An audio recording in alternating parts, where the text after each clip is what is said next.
So are there any questions before we get started?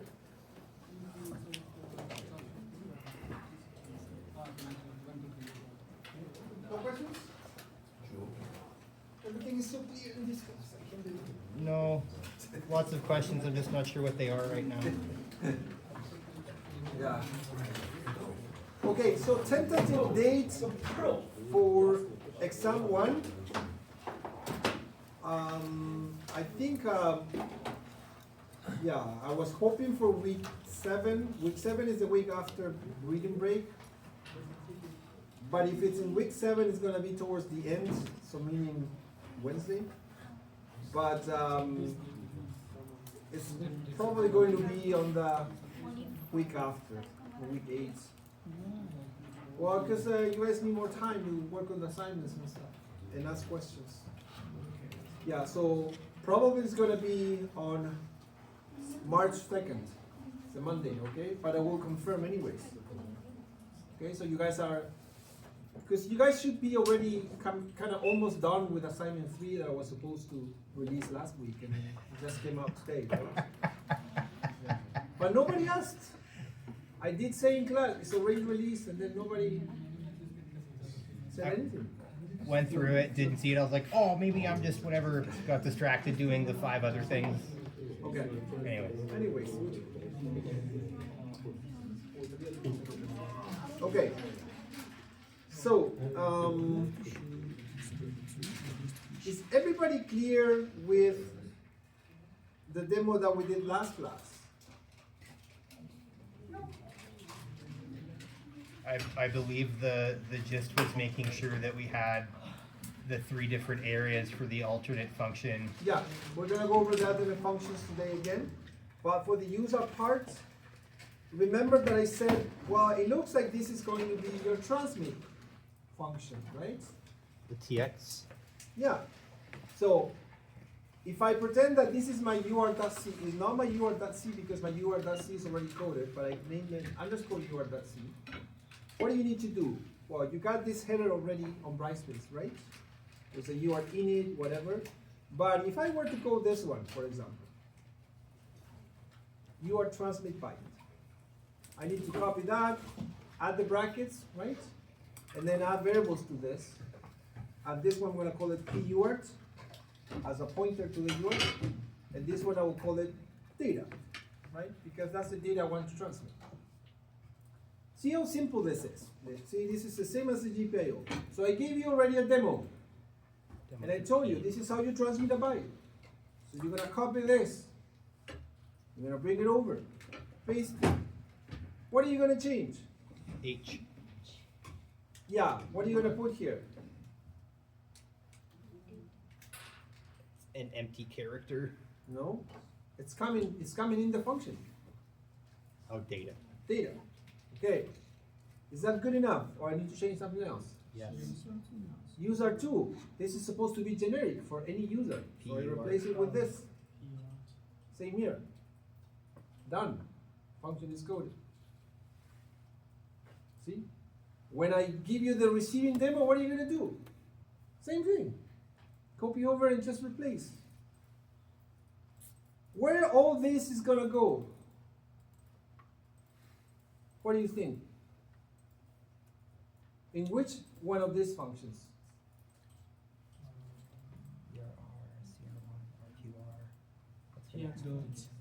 Hmm? Init. I was already kind of telling you. Okay, this is the same thing. PUArt here. What is the second parameter? Can anybody tell me? Oh, UN32. It's just Baud rate. Baud rate. Excellent. Who said that? Yeah, excellent. Then the last one is just if I enable the interrupt or not. I haven't yet talked about that. But you're gonna copy this over. When I paste it here, this is so repetitive. What are you gonna change? PUR. This guy goes in here. What else does it need to change? So 132 baud rate. The use So that 9600 there will be replaced by BR. Excellent. Done. See, the demos are giving you everything. All you need to do is just know where things go. Of course, at some point here, we're going to have to say, well, if interrupt enable, right?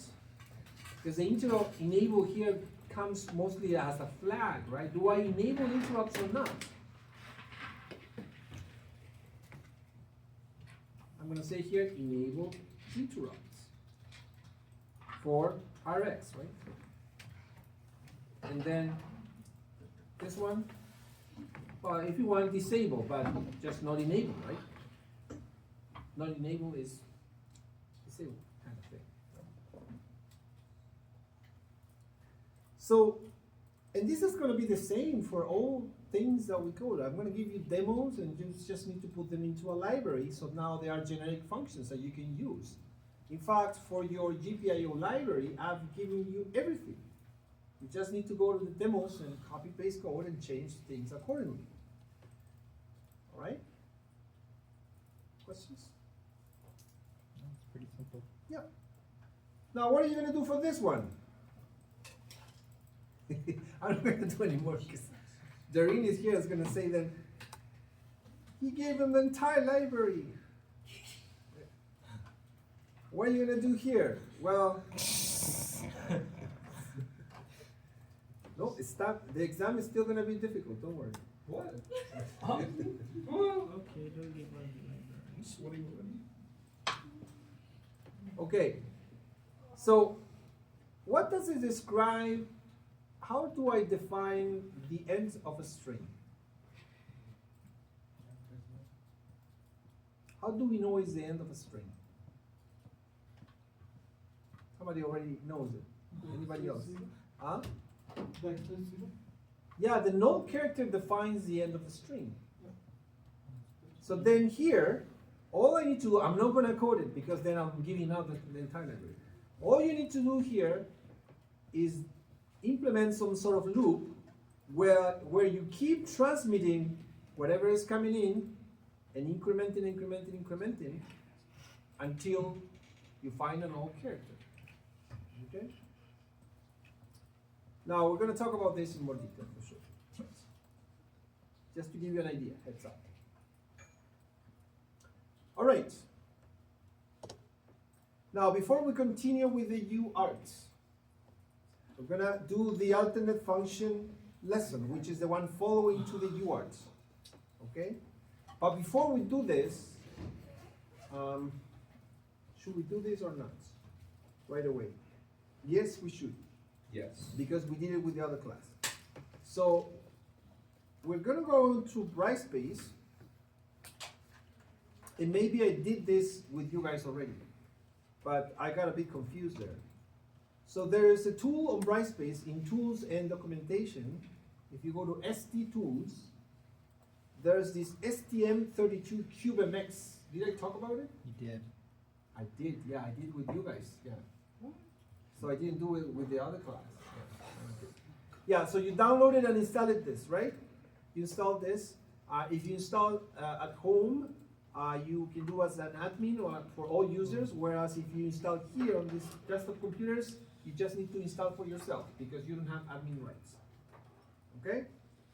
And that brings up this thing when you type STM32 CubeMX. Okay? Now we're going to start from scratch. It's probably going to open a second instance, so I'm going to say close that one. Cool. Open it again. Tools, documentation. Okay, so the best way to start with this guy is to say file. Now, what is this guy? Okay, I should start saying, but what is this? This is a tool for generating code, mainly, but it does some other things. It shows you graphical interface of the pin mapping and all that. But its main purpose is to generate code. Now, do you think we're going to use it to generate code? No. No. Why not? Because we want to generate our own code. Exactly. You want to generate your own code because you want to learn this, not just use whatever is auto-generated, right? So we got enough of that already. Now, could you use this later? For sure. Later on, when you're into the industry and you want to do a proof of concept, something quick, you can put it together with this and it works. But there's a difference. At that point, you already know how to do it yourself. So you can look at the libraries, you can look what it's doing, and you can tweak them, find bugs, and all those kind of things. Whereas somebody who doesn't know anything just generates this, and they think they're doing embedded, but they're not, because they're just using auto-generated code, okay? So there's a difference. Okay, so we'll go File, New Project. And of course, we got a bunch of micros here, so we're gonna narrow down this by just selecting the second one on the top, which is called board selector, okay? Because we're using a development board, so it's easier to go by board selector. Then in the product info section, in the type, we're gonna open that and select Nucleo 64, because our board is a Nucleo 64, okay? Then down here in the NPU series, we're going to select STM32G0 because our micro is a G0. Now at this point, we're only left with 3 options, and our board is the last one, right? Isn't it? It is. Yeah. If you don't know this already, then you need more practice because you should have this memorized. G0V1RE. Okay? So I click on this and it gives me even a picture of it. But if I double click, it's going to ask me initialize peripherals with their default mode, and I'm going to say yes. So this tool already knows this development board very well and many others, so it will know exactly what to enable here. In fact, if you look, your LED green, which is your LED4, is already initialized here. It's PA5. It's already telling you that the LED is PA5. It's also already telling you that the blue button is PC13. See, remember, we saw that. Blue button. These are the debugging pins, and most importantly, these are the user pins, PA2 and PA3. These are the ones that we're setting. So now, once we know that user 2 is PA2 and PA3, now we can go to those tables in the data sheets to see which alternate function are they, because they need to be configured to alternate functions, okay? Now, it would be great if the alternate functions are displayed here, but they're not. So we still have to go to the data sheet to verify that. But this at least is telling us where these pins are. Now, I don't know if I showed you this last class, but if you hold the control key and click on this pin and keep it clicked, it's going to tell you where else you could have that signal. So you could also have it in PD5 and PA14 because the signals are multiplexed, and I will explain that in just a moment. Same for this one, could be also there. Now, would it be wise or possible to change this PA2 and PA3 to different locations? Well, it is possible because I can do it, right? So I can say, well, you know what? I don't want this here, I want it here. So I moved it over, see? And this one, where else was this one? Okay, now I'll move it here. But is that a good thing to do? No, Why not? because you're overwriting what it actually is, and that could become confusing when you go back to take a look at the way that this chip is structured. Okay, but more than that, would this work if I do that? Yes. Would my user 2 work? How do I use my user 2? What did we do last class when we did that demo? Transmitted in H. Yeah, transmit H, right, in a loop. And in fact, I asked you to transmit hello world. I know that Om did something, and I don't know who else got something going. Yeah. Nobody? Not yet. You got the entire weekend. What's up, guys? This course needs practice. Otherwise, it doesn't work. All right. Now, we were sending an H. If I change the user to different location, would that still work? How did I connect the board to the computer? Via USB. and this is internally wired up to those pins because I showed you the schematics, right? Now if I change that, this cable is no longer going to work. So in particular, user 2, you don't want to move it. It needs to stay where it's supposed to be because user 2 is the one that is internally wired, okay? Any other USART we can put anywhere, but this one we cannot move. In fact, I showed this to the guys. If you want to use a different USART and you want to connect it to the computer, you need an adapter like this. And what is this adapter doing? It's converting the UART pins to USB. It's a converter, okay? Why? Because you cannot grab two jumper wires and connect to the computer, and how are you going to connect? It doesn't work like that. So the computer can receive USB. So then this thing has to have some sort of conversion from this standard to this. The same thing if I'm using this kind of cable, then I need an RS-232 transceiver, which is another chip that converts the levels. And you will study some of that in 2700. Now, why on this board I don't need that adapter? Well, because the adapter is here. The micro that does the debugging also does the conversion from the UART to USB. In fact, if you look at the schematics, the UART pins from the main micro go to the debugging micro, and then from the debugging micro, there's an USB plus and USB minus that goes to the header. So that's how the conversion is happening. So the debugging micro, aside from being the debugger, is also playing this guy. See what I'm saying? That's why you cannot change it. But any other, yes. Would you need an adapter like this? Yes, of course, if you want to connect to the computer. Now, would you need an adapter if you want to connect to boards? No. No, because they can go with jumper wires from TX to RX and vice versa, right? And in fact, we could do an activity like that.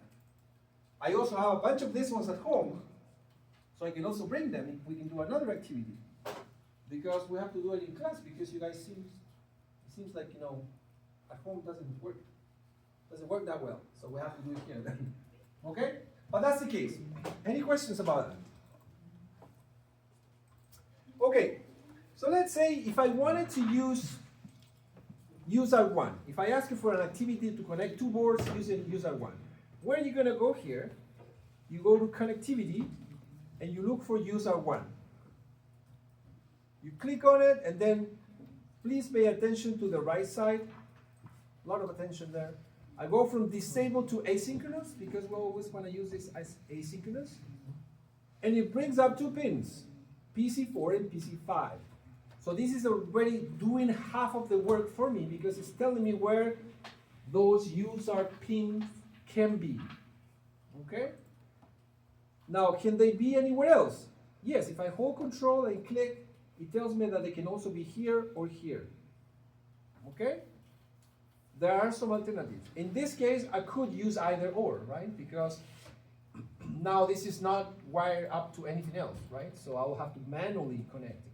So then I can use whatever. Okay? Then, let's say I committed to use USART1 here and here, with these two pins. What is the next step?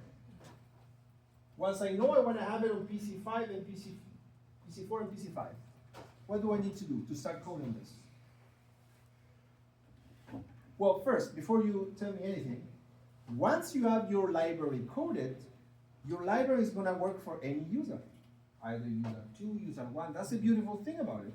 So you will just call your library and you will initialize this user. But there's something missing before that, right? What is that? What are the steps? Who can tell me? Enable your clocks first. Okay, let's say I want to use USART1. First thing, enable clock. Meaning connecting the USART1 to the RCC, right? Yep. It's got to be something. What is the second step? Configure P3 or P2. This one is PC5 and PC4.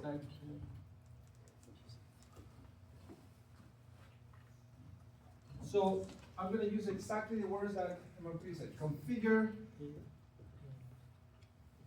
PC4 and PC5.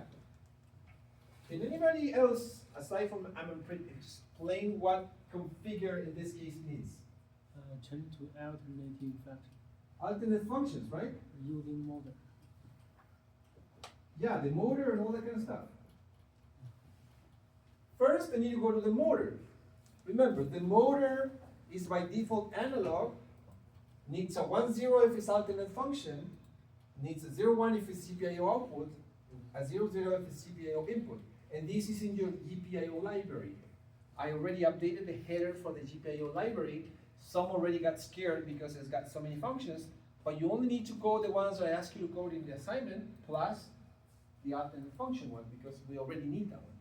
Okay? The other ones will go as we go. So then, we set the pin PC4 and PC5 to alternate function, but then we gotta tell it which alternate function. And where do we find that? AFZL, AFZL, AF1. In the datasheet, right? There are some tables there. Okay?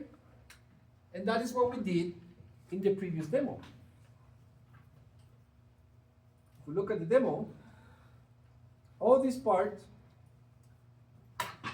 the first 4 lines are just to configure PA2 and PA3 as alternate function in the motor, and then we go to these other registers to configure as alternate function 1. How do we know it's alternate function 1? Because we looked at the table in the data sheet. Okay? Now we're going to go over this alternate function process again, so we can review it. But do we understand that this is sequence? Why do we need this tool that I just showed you? Well, it's an easy way, when you're using a peripheral, it's an easy way to know in which pin you can have the signal that you want. And then after that, once you commit to the pins you're going to use, then you look for the alternate function configuration. Okay? Questions? I cannot stress enough how important is that you guys practice this, because if you just stay with what I'm saying, it's going to get forgotten. It's too much information. All right, let's go to this lesson 10, which comes after the user. Objectives of this lesson are to understand the purpose of the alternate function in the STM32 GPIO pins, learn how to use the alternate function register low and the alternate function register high to configure those alternate functions, and practice configuring different peripherals. Well, we're kind of lying here because you don't know anything about SPI or timers yet, so we only have USART, okay? But we need to cover it because USART needs it. What are alternate functions? What are they? GPIO pins on the STM32 can serve multiple roles. So basically, each pin has one of these guys. Now, I'm terrible at drawing, but can anybody tell me what I tried or attempted to draw here? SM232 serial No, port. this. See? Oh. What is this? Micro What B. is this symbol? Micro B. No. Okay, because that's what it looks 1550. like. The multiplexer. Multiplexer. So that's what's happening on every pin. When you go into this tool and you click on a pin, it shows you all the possible signals that are multiplexed on that particular pin. How do you select which one you want to use with the alternate functions? So we are configuring this multiplexer by writing code. Okay? Is that clear? What is multiplexer? But you should know that from 1550. It's a device where you have multiple signals, right? And somehow you select which one of this you want to pass in the output. That's a And they're encoded in binary. Yeah, and they're encoded in binary. So the whole thing is behind the scenes, but we do it through the alternate functions. Obviously, if we wanted to get deep down and understand what's going on behind the scenes and how these things are interconnected, we could do so, but that's beyond the scope of this course, right? All we know is that we can configure it with code. All right. Now, think of each pin as a multi-tool. You choose a tool function by setting the right bits in the alternate function, low and high registers. And why is that? Well, why is 4 bits? Because we have 16 different alternate functions in general. We can go from 0 to 15. So then, to have all the combinations, we need 4 bits. So 4 bits per pin. Okay? And since each port has 16 pins, 16 times 4 is 64. So it's not enough with 1 register, because the registers are 32 bits. So I need 2 registers to cover all the pins, which is why I have an alternate function register low and an alternate function register high. The low portion covers the lower portion of the pins, from 0 to 7. So, for example, PA0, PA1, and all the way up to PA7 will be in the alternate function register low. Whereas from PA8 to PA15, they will be in the alternate function register high. And this is still wrong. I pushed this already. Why is it not updated?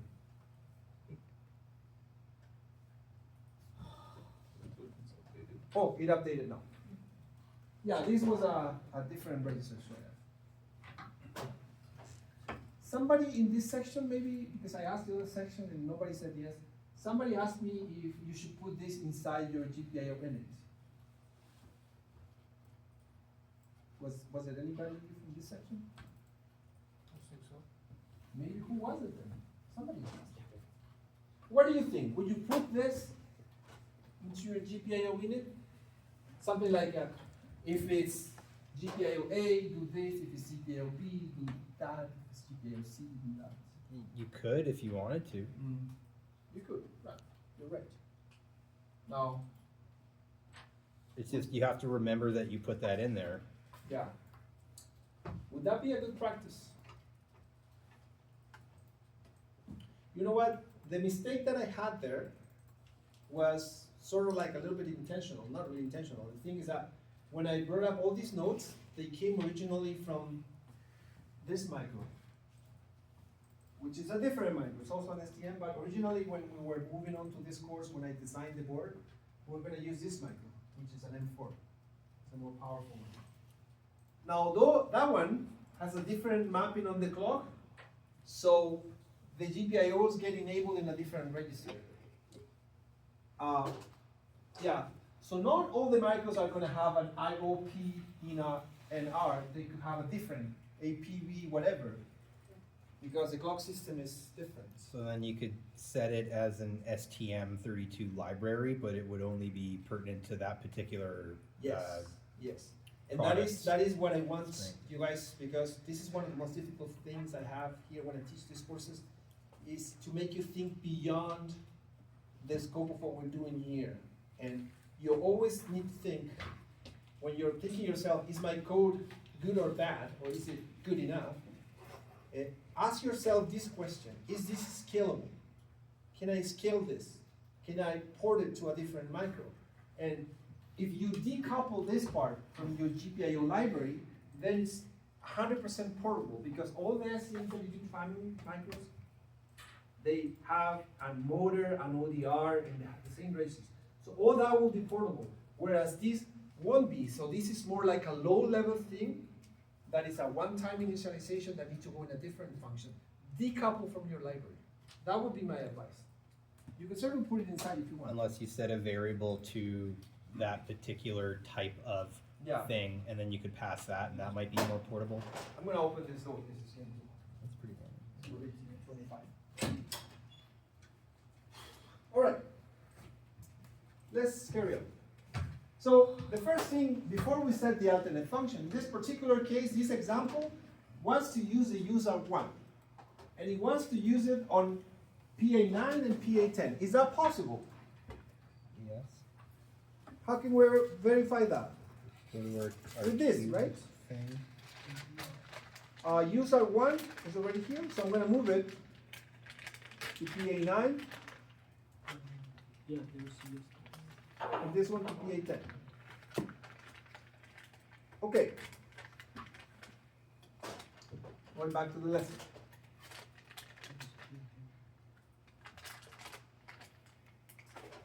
This is telling us already that the user 1 requires alternate function 1, but please verify that with the datasheet.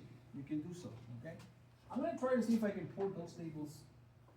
I said that already, but try to put them in here. But there are a lot of tables. I mean, they might A look crap ton a of little bit tables. crowded. Yeah. So datasheet on the chapter 4 of the datasheet chapter 4, table 15. So first step, well, this should be second, not first, is to enable this, then to set the PA9 and PA10 to alternate function mode. That happens in the motor. You need to write this, okay? Here, there's a pattern already for this. It's kind of giving you already what you need to do. It's just, this is the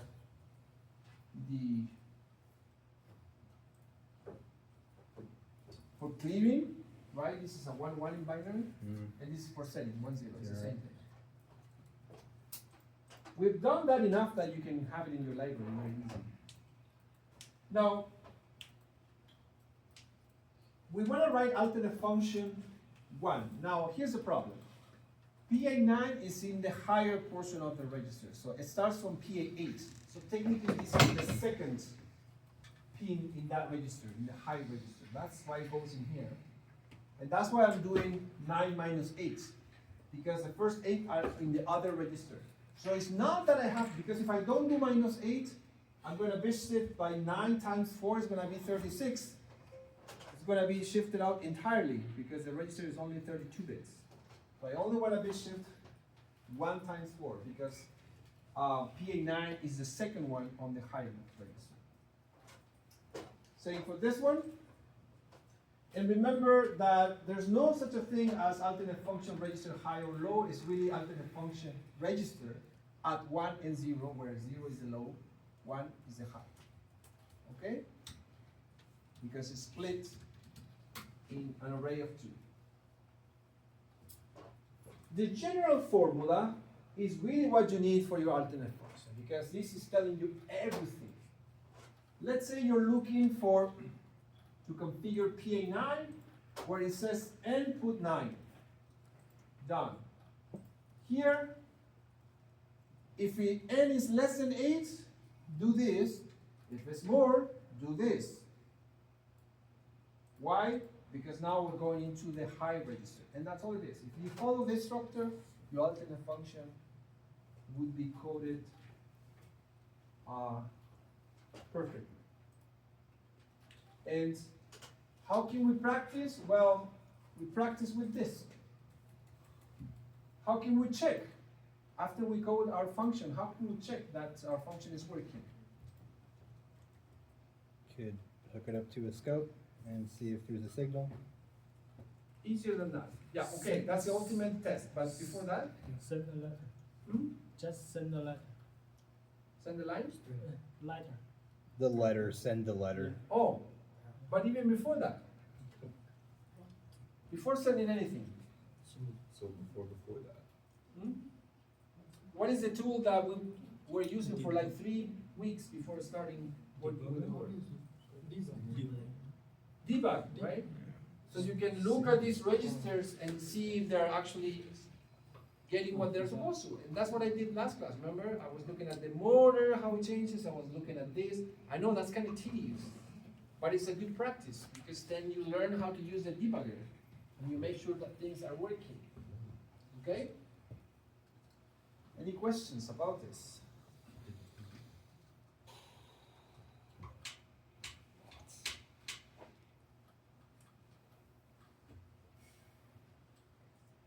I'm going to do a quick query.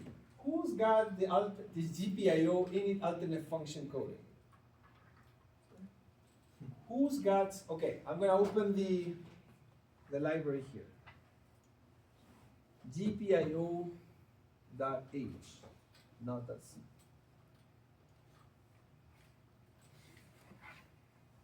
Oh, my GPIO.ch is not updated. So what do I need to do? If that is your case, you go to Brightspace.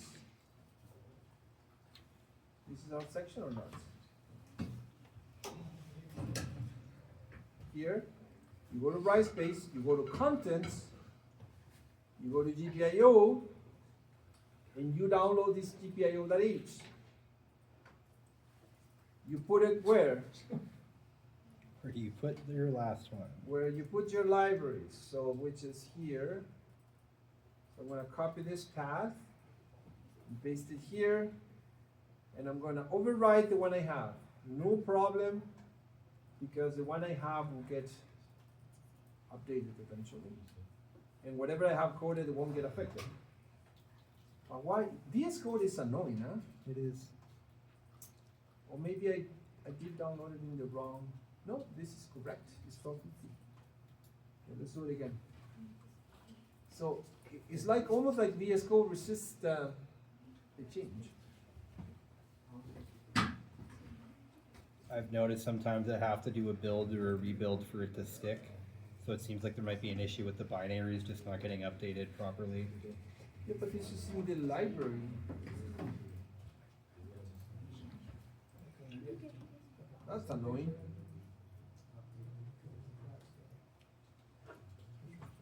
Oh, maybe I didn't update it for you guys. Maybe that's the problem. Did anybody check this? Because maybe I just updated for the other section, not for this one.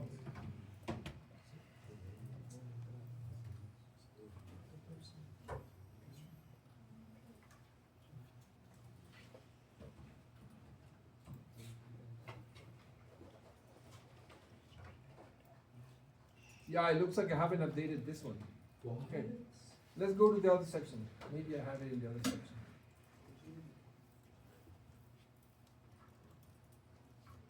Okay, let me see.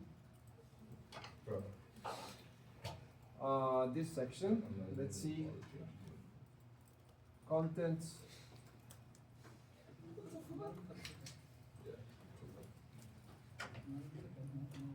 Let's try to download this one now. And let's overwrite that one. Yeah, this one is updated. So what I'm gonna do, I'm gonna go to your guys' section. See, nobody said anything about that either. Change file, and I'm going to upload the updated one, which is this guy. Update, override existing. Okay. All that work just to show this. Now, who's got this? Well, obviously, if you guys didn't have the header, nobody coded that one, right? Correct. No, for sure. Yeah. But this is init alternate function. Again, I'm going to do this one more time. Init alternate function. Copy paste. See, sometimes we learn by repetition. What is this one going to be called? P port. What is this one going to be called? Pin.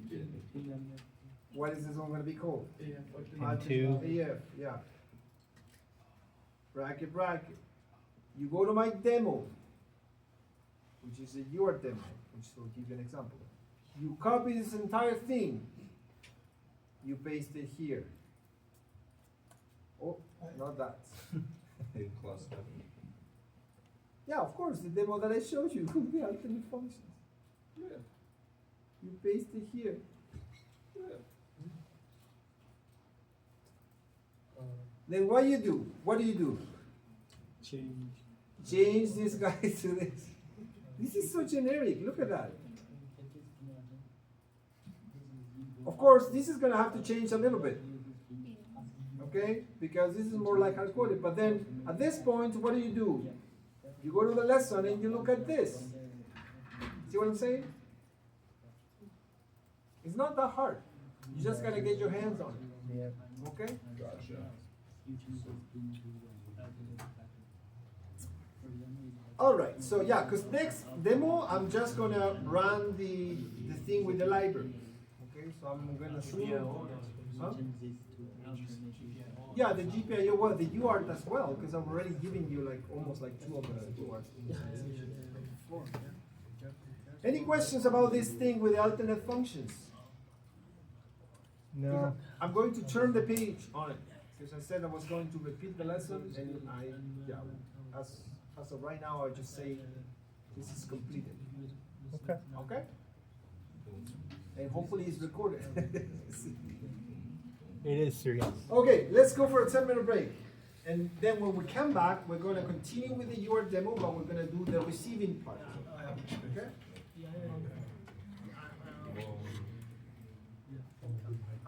Available.